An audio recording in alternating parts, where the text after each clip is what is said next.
Well, hello again. It's me back again. I've had this YouTube channel now for a wee while, and people say to me, "What are you doing it for? Is it to maybe make money?" And I sort of laugh at that, because the only way you can make money with this sort of process, if you like, is if you've got adverts attached to your channel, which I don't have. So no, I just do this. This is just my way of growing old disgracefully, for a bit of a laugh, with my songs, my poems and comedy routines. But if I was to do an advert for my channel, not really sure what it would be. I was watching TV the other day, and an advert come on, and it was for the Sun Life over 50 plan, and the way it was set up was the elderly neighbour, the male elderly neighbour, he was in his conservatory, with a pair of binoculars. I don't know what he was doing with them, none of my business. And then his elderly next door neighbour come in. She was a female, Jean I think her name was.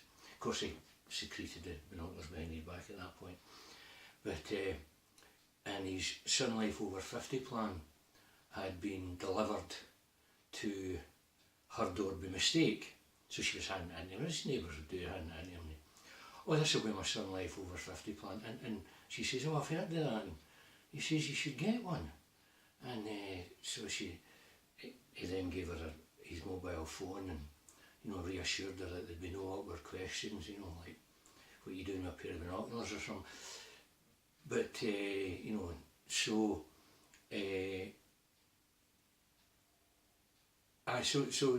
he gave her the phone, and she was going to phone the Sun Life and get one. And then there was a follow-up ad, and in the follow-up ad, he comes to her door, and he's got a big tray full of parsnips, and apparently he's had a right good year. The parsnips have been growing in abundance this year, and so he's telling her how he's had parsnip stew and parsnip à l'orange and parsnip soup and parsnips on a stick, and he said all sorts, and he's just a wee bit fed up with them. So he thought he would bring them in and give them to her, so that she could get fed up with the parsnips. And she then tells him that she's got her Sun Life over 50 plan, and he says, "Oh, congratulations, that you've got this," because it's to help with funeral costs when later on. So he says to her, "Congratulations, that's you got your Sun Life over 50 plan, and that's your funeral costs are covered." So they're all quite happy discussing the parsnips again. Parsnip vol au vents or something they could maybe make out of them, I don't know. Parsnips with cheese and bacon, make a hunter's parsnip. So anyway, I'm just wondering if there'll be a third one, where, because he's congratulated her, well, surely he should get a card, a greetings card, maybe like, "Well done in getting your over 50s plan, I knew you could do it," kind of thing, and I thought maybe a wee picture of a coffin in the front of it, sort of bunting round about it. Says, "Well done," and you open it up, and a wee verse about something about don't snuff it the now, because it'll let the plan build up and more money build up, and then snuff it, something like that. And then, or you could even have one where you open it up and it's a pop-up coffin, and and as you go like that, and the coffin pops up, the lid pops up, and a skeleton sits up and, I don't know, sings something like Going Underground or something like that. Because you get musical cards and that now, so, well, you could have that, Going Underground, the Jam song, that was it. So anyway, and then I thought, well, it'd only be neighbourly if she got him one, congratulations on your parsnip abundance, or something like that, I don't know, well done, you've grown a load of parsnips. Because there's greetings cards for all sorts of things now, it shouldn't be a problem, you know, you get to, I don't know, Clinton's or some of these places. And, I mean, she could even get him, I don't know if she's got a dog, but you know, if she had a dog, she could even get him one from the dog. Well done on your parsnip crop from the dog. And so, well, I mean, it'd only be neighbourly, wouldn't it? I mean, you could, I don't know if you want a pop-up parsnip, that's, you could just have one with a parsnip in the front of it. Getting bunting round about it and that, you know. And I don't know, maybe a wee version inside. I was glad to hear parsnips growing in abundance in the ground. You could set up a wee market stall and sell them two for £1. Something like that, you know, something that just conveys that you're happy, that these parsnips have come on a bundle. Now the only thing is, I'm just wondering if the dogs are Jehovah's Witness, they don't send greetings cards, so maybe the dog wouldn't want to send them a card. You maybe see that as frivolous, you know, greetings cards to do with parsnip crops, you know, and more important to be worshipping Jehovah, I suppose. So, so I'm just wondering if there'll be a follow-up. So I'm watching out for it. I'm watching out for it. And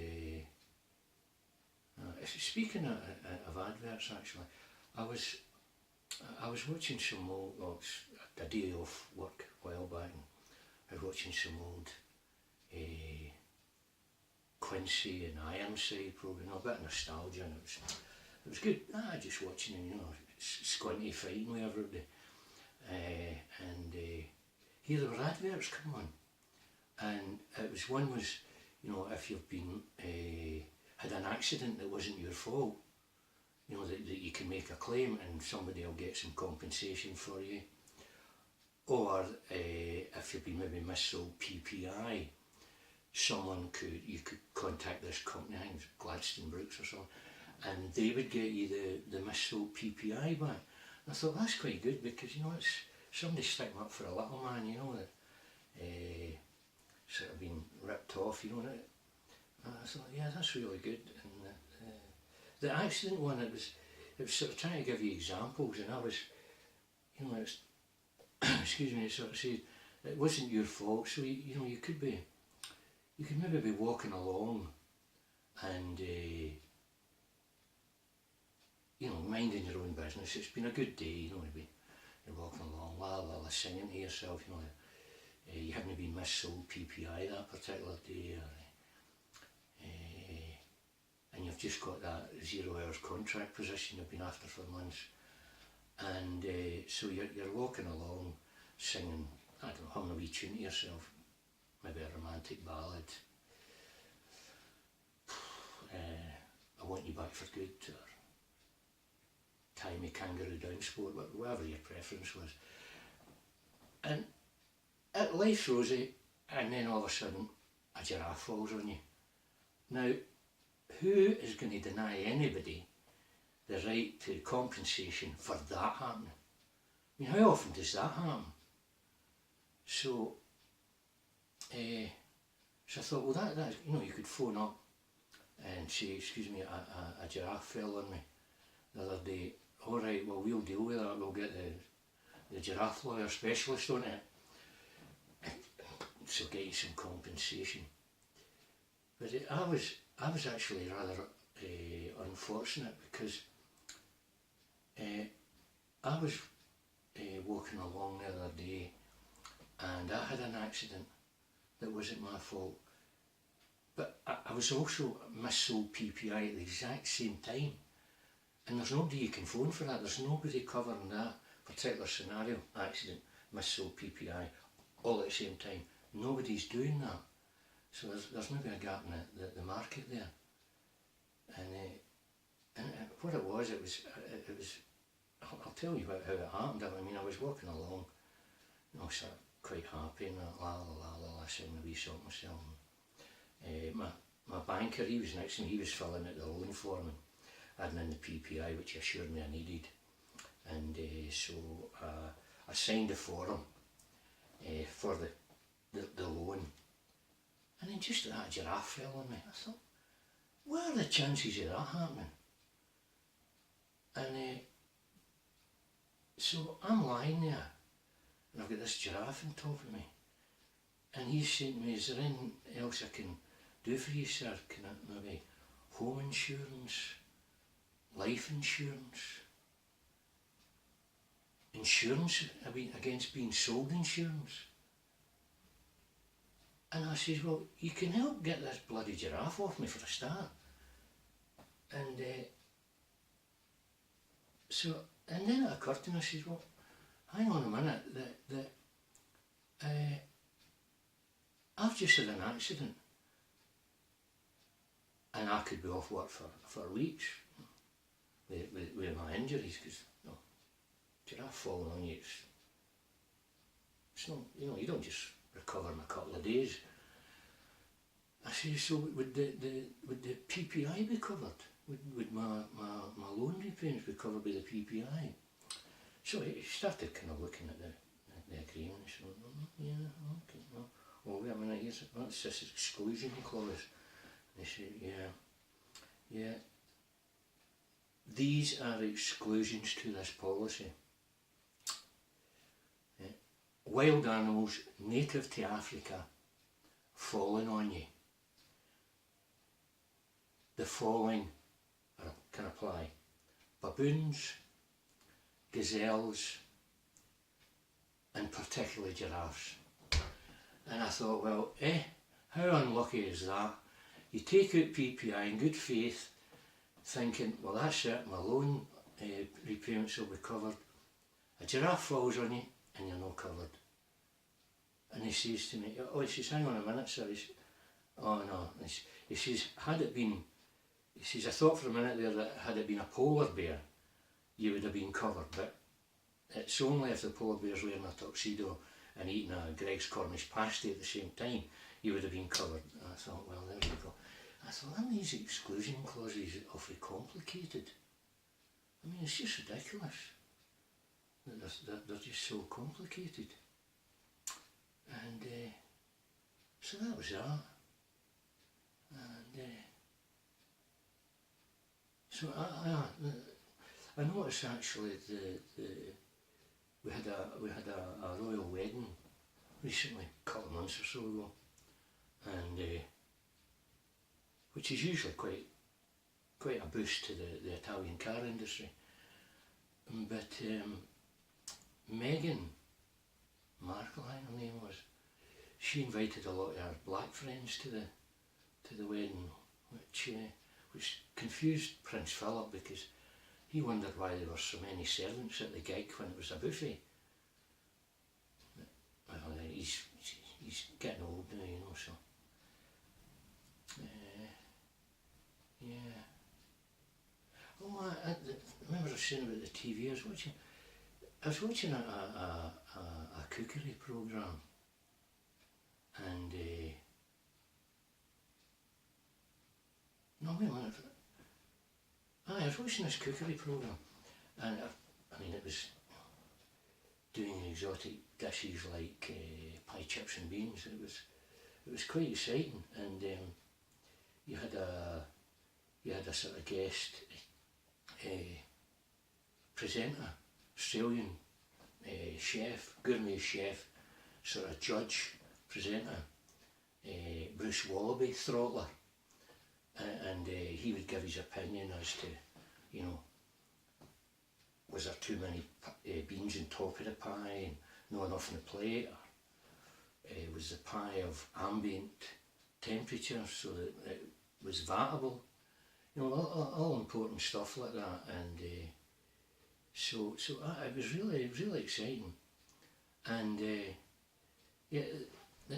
apparently there's a rule as to how many beans should be on top of the pie and how many should be at the side, and it's based around the number on the tin, the 57. And so how it works is, well, what's 5 and 7? 12. What other numbers make up 12? 4 and 3. Right? So you've got 4 times 12 is 48, and 3 times 12 is 36. Ergo, 48 beans should be on top of the pie, and 36 should be on the plate. And that apparently is the golden rule. Wherever you go to Michelin restaurants or anything like that, that's what it should be for pie, chips and beans.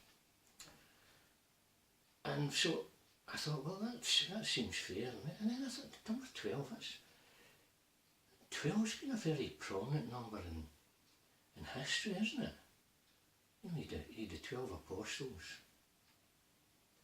and the 12 commandments.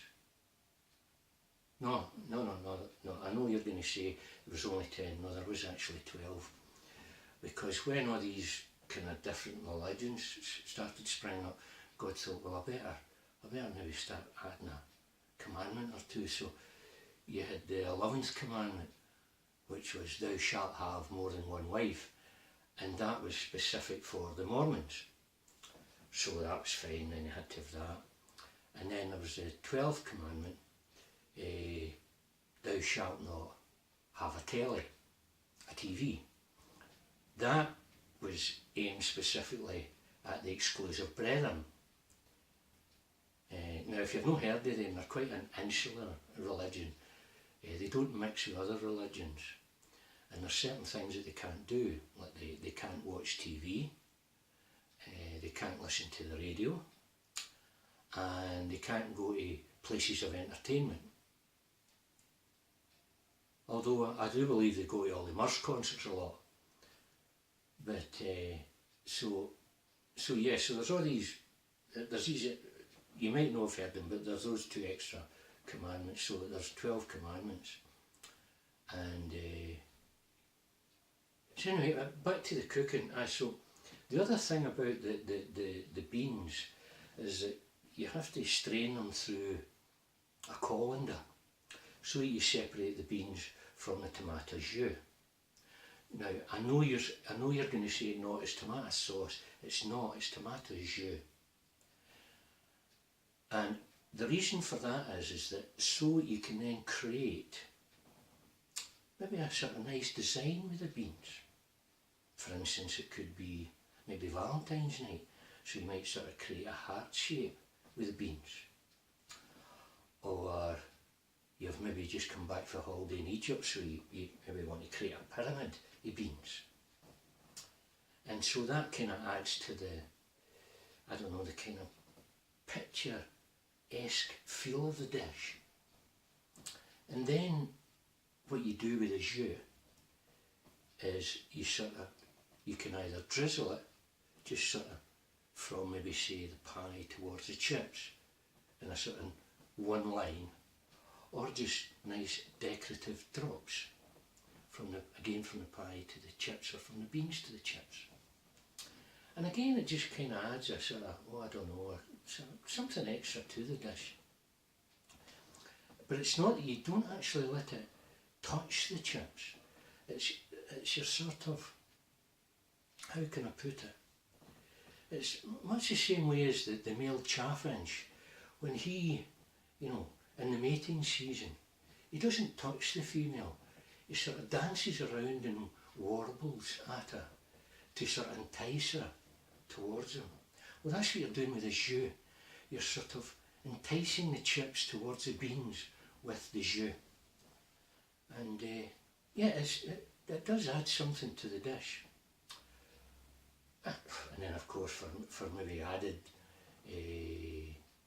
sort of finesse to it, you could maybe have a sort of consommé of parsnip with the dish, or even a sort of fil gretois of aubergine with the dish, just to give it a sort of, a sort of je ne sais quoi, to the pie, chips and beans. That would be it. So that's just some wee cookery tips for you.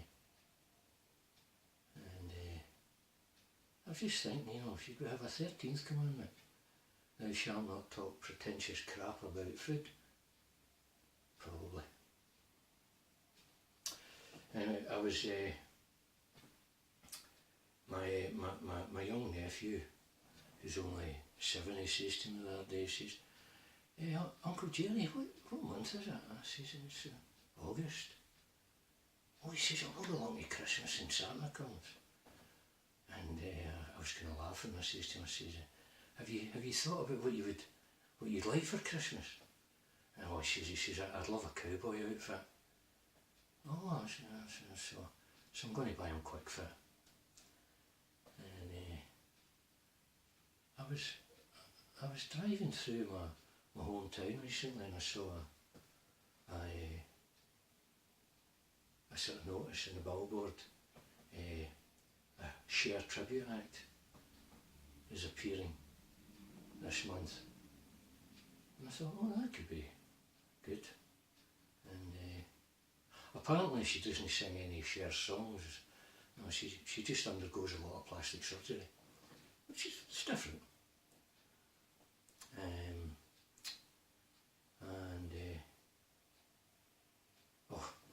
The other week there, I took my wife out to a lovely restaurant for a meal. I wouldn't say it's expensive, but I asked them if they could invoice me monthly.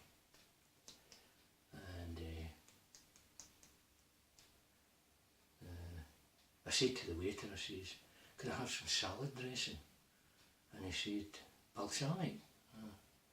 I says, does it matter what religion I'm?" Which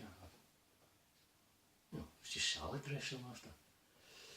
But anyway, that's all I've got to say for today. I hope you've enjoyed it. Please share it with your friends. And just one other thing, just when I remembered, I looked up the definition of irony in Oxford Dictionary the other day, and it said Tommy Robinson, the ex-leader of the English Defence League, used to own a tanning salon.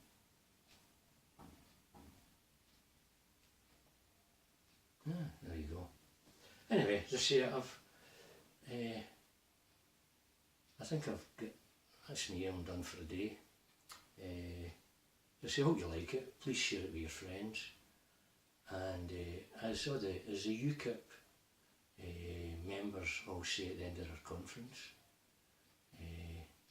vive la European Commission and les frais de voyage, or to you and I, that's travel expenses.